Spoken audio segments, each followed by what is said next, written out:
Thyroid आणि वजन वाढ याच्याबद्दल आपण डिटेलमध्ये एका मागच्या व्हिडिओमध्ये चर्चा केली आहे. थायरॉईडमुळे वजन वाढ कशी होते हे जर समजून घ्यायचं असेल तर तो व्हिडिओ नक्की पहा. पण आजच्या व्हिडिओमध्ये आपण चर्चा करणार आहे की योगाभ्यासाने थायरॉईड कसं कमी करायचं आणि देअरफोर वजन कसं कमी करायचं.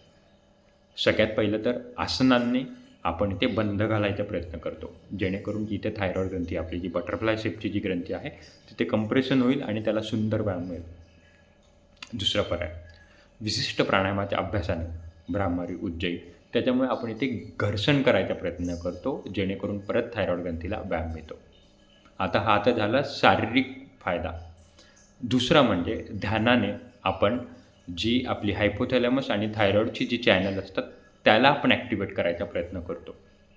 आणि शुद्धिक्रियाने जे आपले इंटरनल रिप्रोडक्टिव्ह ऑर्गन्स आहेत ते आपण डिटॉक्स करायचा प्रयत्न करतो, ते स्वच्छ करायचा प्रयत्न करतो. डिटॉक्स हा कदाचित चुकीचा वर्ड असेल.